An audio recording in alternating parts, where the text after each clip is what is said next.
Hello and welcome everyone to another StarCraft 2 England cast. Today I have got a game between EGIdrA and WhiteRa. It is from the North American ladder. It's just kind of a game they've managed to squeeze in between WhiteRa's tournaments and stuff.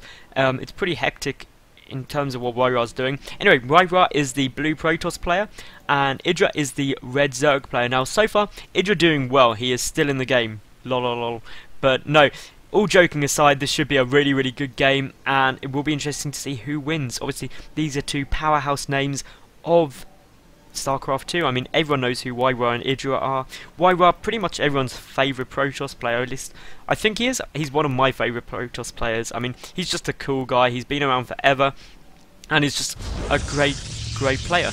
And EGIdrA, well, a bit more controversial. Obviously, there was that time he just GG'd out.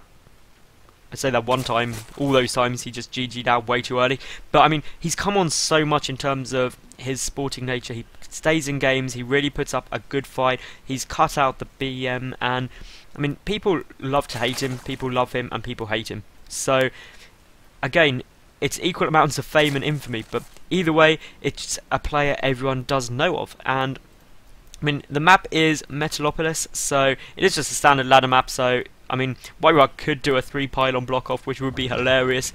And to be honest, if I was playing against EGIdrA, I'd probably do that just to see his reaction, just to see if I could make him snap. But again, I'd actually like EGIdrA. I make all these jokes, but I think he's a good player and adds a bit of a value in terms of personality. I mean, you don't want a sports person who is just too calm. I mean, it's just not fun. I mean, half the fun is all the drama around it and all of the psychological effects and things like that. So EGIdrA is going for this pool first build, and that is very standard. You can't risk going hatch first just because, I mean, all while that probe is there, it could do a pylon block, it could do cannons, there's so much that could go down. And actually, WhiteRa being slightly greedy, getting a Nexus before anything build. So, Nexus before Forge, there goes down the Forge, so he should be safe to defend it. The only trouble is, obviously, is depending on where he places the cannon, you can have roaches position themselves around this sort of areas and just snipe off workers and even the Nexus as well if you don't have stuff there. EGIdrA though got his natural base down. There is one probe here doing a bit of damage, and now you see this probe has actually got some minerals. Now I actually missed it on screen, but basically what he was doing was stealing some of EGIdRA's minerals. Now it's not actually to get rid of the minerals, it's to prevent the pathing of EGIdRA's workers from working properly. If you do mine off your enemy's mineral patch, their own workers do leave it. The AI can't actually tell the difference between your workers and the enemy workers, and it can mess up the pathing and just cut out a tiny fraction of initial income. And obviously that initial income does have a big effect on the entire outcome of the game. So it's a good thing to do. It's a bit kind of APM intensive, and you do have to focus a bit, but I mean, to be honest, at the top level they have that APM to spare in these early stages. Meanwhile, the cannon is down, so WhiteRa is pretty well defended. He's got his gateway up, he is getting his second gas as well. Meanwhile, EGIdRA's not got any gas, and that's purely because he is going to be taking this third base. This is completely normal play. He got that about 4 minutes 35ish, which is about when you want to get it. You want to get your third base against a Protoss player who is going for that Forge fast expand at between 420 and 440. That is the ideal time to get it because you are completely safe. There is nothing the Protoss player can do to attack you in that time if they have gone for that Forge fast expand. Only thing to watch out for, obviously, when you take this third base is cannons.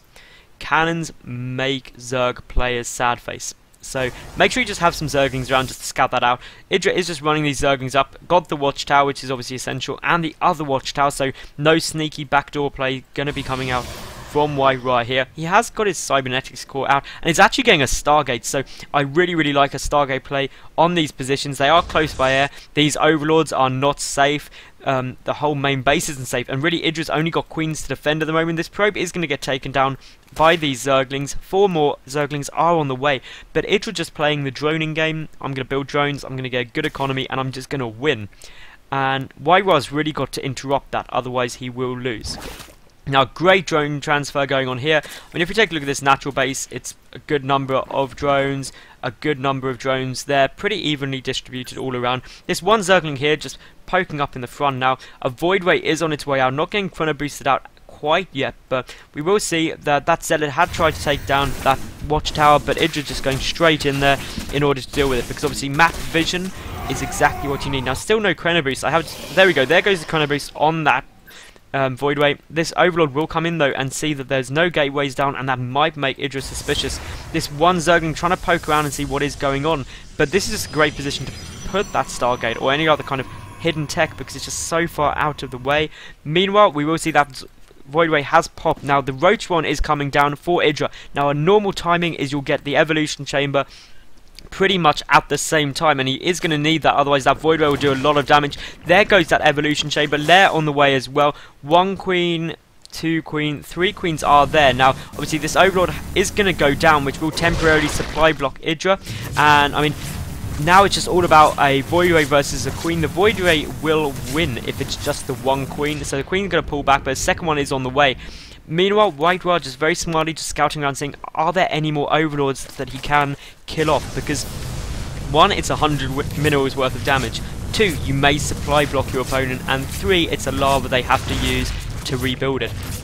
The Spore Crawler is on the way. There are now 2 queens, but there are also 2 Voidways, so that is actually in the advantage of the Voidways. They will be able to do this. 1 charge Voidway as well. A great transfuse goes off there. Just keeps that queen alive for a fraction of a second longer, but it will go down, unfortunately. But that Voidway very, very low on health as well. That Spore Crawler done. Another 2 queens being pulled up, and it will force WhiteRa back temporarily. And, I mean, that was good defense by EGIdrA. WhiteRa just going out 3 more gateways, so that would be 4, 5, 6 gates, also getting a robo and that Stargate as well. So there are now 3 Voidways, and it's all about what WhiteRa can do with them. There is a Spore and a Spine coming down here for EGIdrA. Meanwhile, he's getting the upgrades. He's got that Roach speed on the way. He's got +1 missile attack.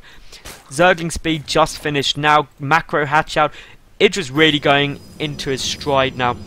WhiteRa is trying to take down this third base though, that it is going to get scouted by these Zerglings. 1 Stalker will get picked off, and that Sentry's in a bit of a dangerous position and is going to go down. Obviously losing the Sentry that early means your Sentry numbers don't get high, which means you won't get good force fields later on, especially in the near future, and obviously that is a big problem, not to mention the resource loss. But these 3 Voidways are on their way in, but they would have been scouted by the Watchtower, so EGIdra's just got everything he needs. He's got a Spore, he's got a Queen, and he's got a second Queen there as well. Even a third Queen just popped out. He's going to defend this easy peasy, and off he goes. Meanwhile, EGIdra's just going to counterattack. A lot of Zerglings, a lot of Roaches. Roach speed is done, I do believe. There we go. Roach speed has finished. A Spire on the way for EGIdrA.